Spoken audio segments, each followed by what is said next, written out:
Bismillahirrahmanirrahim. Alhamdulillah rabbil alamin. Wassalatu wassalamu ala asyrafil anbiya'i wal mursalin sayyidina Muhammadin wa ala alihi wa sahbihi ajma'in. Assalamualaikum warahmatullahi wabarakatuh.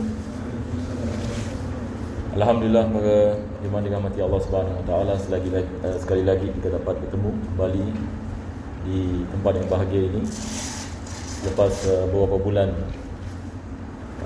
kita mengadakan online dan juga selepas ini Ramadan. Kita berdoa kepada Allah Subhanahu wa taala, mudah-mudahan Allah memberkati perkumpulan ini kita insya-Allah dan memberkati pengajian, dan Allah Subhanahu wa taala membukakan bagi kita pintu kefahaman dalam agama, dan Allah menghidupkan hati-hati kita dengan iman dan taqwa, dan menjadikan kita di antara hamba-hambanya yang sentiasa mengingatinya pada tiap-tiap masa dan keadaan. Dan mudah-mudahan Allah selamatkan kita daripada segala bala, daripada segala wabak, daripada segala musibah di dunia dan akhir, dan mematikan kita dalam husnul khatimah insya-Allah, dan membangkitkan kita bersama Nabi Muhammad sallallahu alaihi wasallam pada hari kiamat nanti. Amin ya rabbal alamin. Jadi saya harap suara boleh dengar ya, sebab dia punya suara kira turun terus pergi kat mic ni. Sebab sini ada. Jadi insya-Allah kita akan meneruskan seperti biasa kembali ini kepada kitab Da'watul Tamah. Maka Imam Al-Haddad sedang membicarakan tentang barakah kita bekerja dan berniaga dan bertani. Maka Allah Subhanahu wa taala, Dia yang menciptakan manusia. Allah Subhanahu wa taala, Dia yang memberikan rezeki kepada manusia, dan Dia yang menjaga manusia. Manusia tidak mampu untuk menjaga dirinya sendiri, tetapi Allah yang menjaga kita. Itu sebab dalam ayat kursi Allah mengatakan Allahu la ilaha illa huwal hayyul qayyum. Daripada maksud al-qayyum adalah Dia yang menjaga, Dia yang memberikan rezeki, Dia yang melaksanakan segala-galanya. Jadi kita bersyukur kepada Allah Subhanahu wa taala, Allah telah mewujudkan kita dan Allah telah menjaga kita. Dan Allah memberikan kepada kita kesihatan dan perumahan, memberikan kepada kita makanan dan minuman, dan begitu juga udara yang kita mengambilnya. Segala-galanya adalah pemberian daripada Allah Subhanahu wa taala.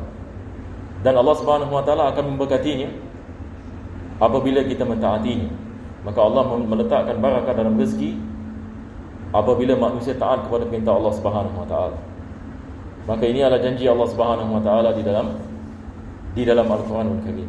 Wa may yuti'illaha war rasul faqad faza fawzan 'azima. Barang siapa yang taat kepada Allah dan Rasulnya, maka dia akan mendapatkan kejayaan yang besar. Jadi kita umat Islam hari ini, kita perlu ada keyakinan atas janji-janji Allah Subhanahu wa taala. Maka kita bersyukur kepada Allah. Allah telah memberikan kepada kita kesempatan ini. Mudah-mudahan Allah sentiasa memberikan kepada kita istiqamah insya-Allah taala. Bismillah. Bismillahirrahmanirrahim. Itu surat 167. Dalam bersabda Rasulullah sallallahu alaihi wasallam, penting 9/10 rezeki terdapat pada perniagaan, dan 10/10-nya lagi pada menternak binatang.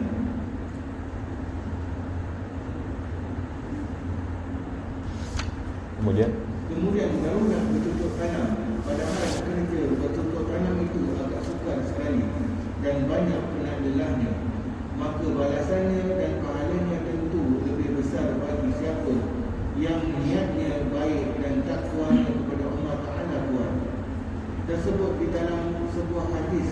Ini wallahu alam, tak silap kita telah membicarakan, tapi tak apa, yang ini kita ulang kaji. Hadis dari Nabi sallallahu alaihi wasallam berkenaan dengan tijarah. Ada sahabat datang kepada Nabi sallallahu alaihi wasallam dan menanyakan, "Ya Rasulullah, apakah pekerjaan yang paling baik?" Ada riwayat Nabi sallallahu alaihi wasallam mengatakan tijarah. Ada riwayat Nabi mengatakan zira'. Jadi perniagaan, dan begitu juga pertanian. Dan para ulama kita, mereka mensyarahkan hadis ini dan mereka menerangkan kenapa perniagaan, kenapa pertanian. Sebab di dalam perniagaan dan pertanian daripada ni adalah di dalamnya ada tawakal kepada Allah SWT. Satu orang kalau berniaga, dia berbeza dengan orang yang makan gaji. Kalau makan gaji, kita tahu hujung bulan insya-Allah ini akan dapat gaji yang sudah ditetapkan. Tetapi kalau orang berniaga, kadang-kadang yang ini perniagaan itu untung, kadang-kadang tidak. Maka dia lebih boleh mendekatkan seseorang kepada Allah Subhanahu Wa Taala dengan syarat dia ada iman. Kalau dia peniaga yang beriman, yang kenal kepada Allah Subhanahu Wa Taala, yang melaksanakan perintah Allah, maka dia akan meletakkan harapannya kepada Allah Subhanahu Wa Taala. Sebab ini dia beriman bahawasanya Allah yang memberikan rezeki, bukan perniagaan yang memberikan rezeki. Perniagaan hanya sebab sahaja. Tetapi yang memberikan rezeki adalah Allah Subhanahu Wa Taala. Kalau niatnya begitu, maka bila dia melaksanakan perniagaan, di dalam hatinya ada sifat tawakul kepada Allah lebih, maka ini menjadi sebab ini dapat menaikkan keimanannya. Dan perkara yang kedua adalah juga dia dapat membantu orang. Seperti mana kita mengatakan, orang yang berniaga ini dapat membantu orang. Ada orang tak ada kerja misalnya, disebabkan dia ada perniagaan, dia memberikan peluang pekerjaan kepada orang lain.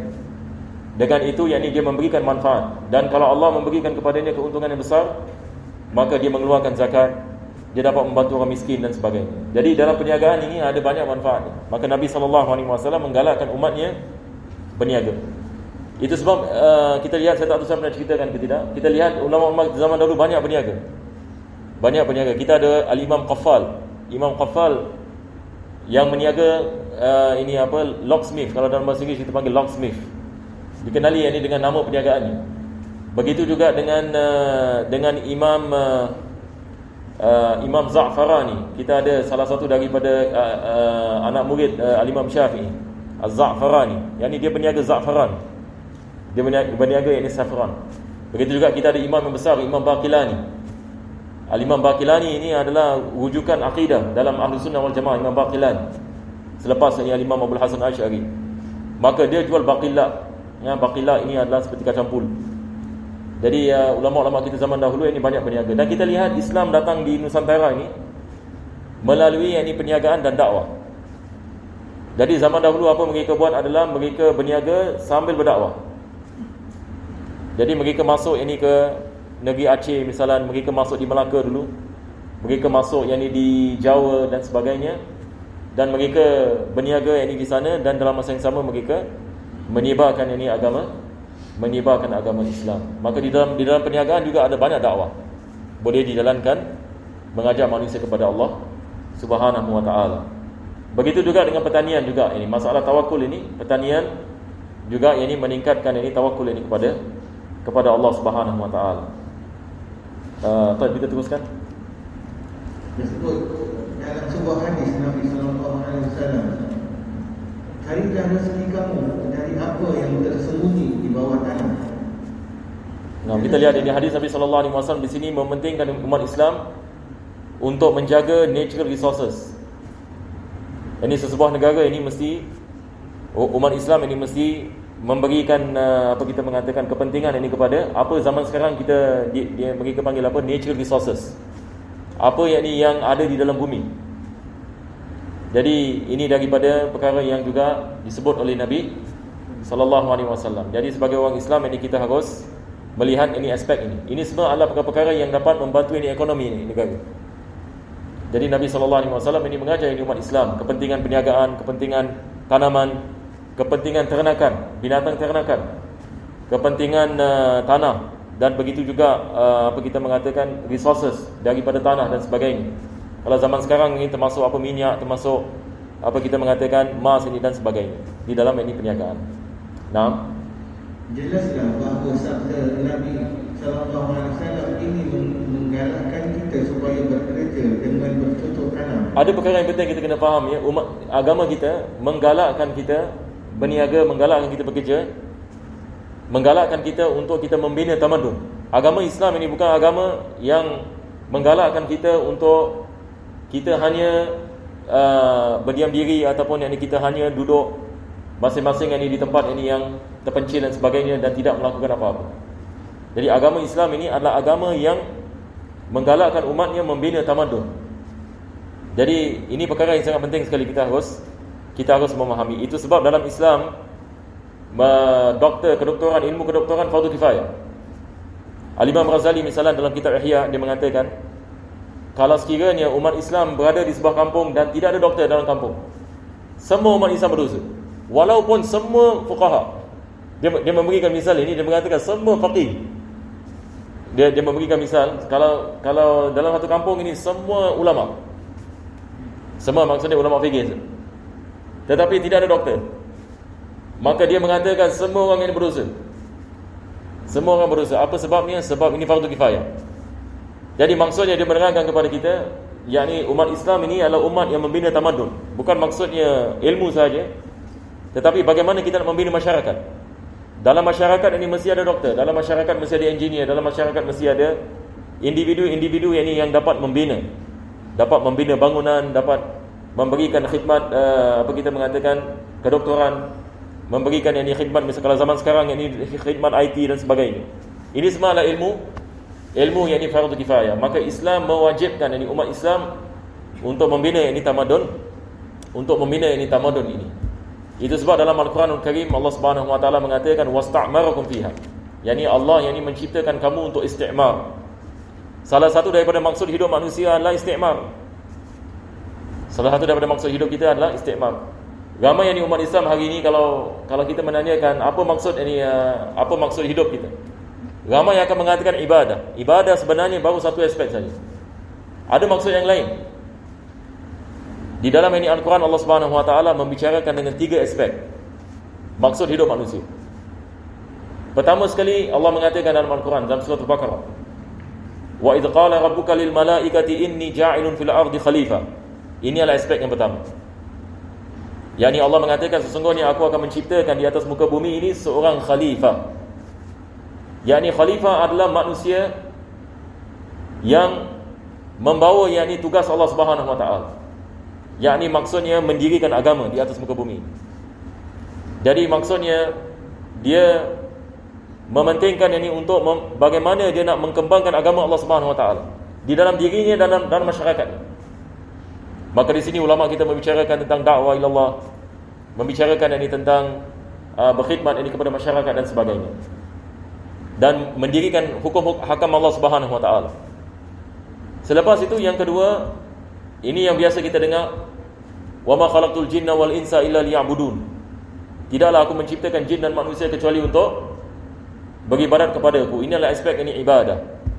Tidak ada syak, ini salah satu daripada maksud hidup manusia. Yang ketiga, Allah Subhanahu wa taala mengatakan ini dalam surah Hud, kisah Nabi Hud alaihissalam apabila dia pergi kepada kaumnya, dan Nabi Hud alaihissalam berdakwah dengan Allah Subhanahu wa taala kepada kaum, tetapi kaumnya tidak ikut kepada ajarannya. Maka dia mengatakan, bertakwalah kamu kepada Allah Subhanahu wa taala, alladzi khalaqakum, yang telah menciptakan kamu, wasta'marakum fiha, dan memerintahkan kamu untuk membina tamadun. Itu sebab ulama kita mengatakan salah satu daripada maksud hidup manusia adalah istimar. Istimar adalah untuk, kalau dalam bahasa Inggeris kita panggil build civilization. Itu sebab Islam dengan datangnya Nabi SAW di Madinah, apa yang berlaku di Madinah, satu civilization, the Islamic civilization. Nabi SAW mengajarkan kepada kita bagaimana nak membina tamadun. Bukan setakat ibadat saja, tetapi bagaimana nak membina perdagangan, bagaimana nak membina ekonomi, bagaimana nak menguatkan keadaan politik dan sebagainya. Maka Islam adalah agama seperti mana kita mengatakan dia adalah agama syumuli. Islam bukan agama hanya di masjid saja, tapi Islam, Allah Subhanahu wa taala mengatakan al-yauma akmaltu lakum dinakum wa atmamtu alaikum ni'mati wa raditu lakumul Islam dinan. Hari ini aku telah sempurnakan agama kamu, Allah mengatakan. Maka bagaimana agama ini boleh sempurna kalau dia tidak merangkumi semua aspek kehidupan? Mustahil. Maka Islam merangkumi semua aspek kehidupan. Ada orang hari ini mengatakan Islam tak ada kena dengan politik. Ini salah ini. Islam ini merangkumi segala-galanya, segala aspek kehidupan manusia. Sama ada kita hidup pada zaman ini ataupun kita hidup pada zaman Nabi SAW, maka agama Islam ada tetap agama Islam. Jadi kita sebagai orang Islam harus kita faham ini. Agama kita merupakan agama yang menggalakkan kita membina tamadun. Jadi kita apabila lihat kepada ibadah fardu ain, ada ibadah yang fardu kifayah. Kita wajib kita memastikan kita memahami fardu ain dan kita melaksanakan fardu ain. Dalam masa yang sama juga kita memikirkan kepada fardu kifayah. Sebab kita hidup bermasyarakat. Bagaimana kita nak berkhidmat kepada masyarakat kita, supaya masyarakat kita digedai oleh Allah Subhanahu Wa Taala.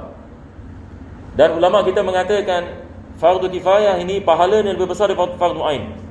Walaupun fardu ain wajib, tetapi pahala fardu kifayah lebih daripada fardu ain, sebab fardu kifayah di dalamnya manfaatnya lebih besar daripada apa yang dilakukan di dalam ini fardu ain.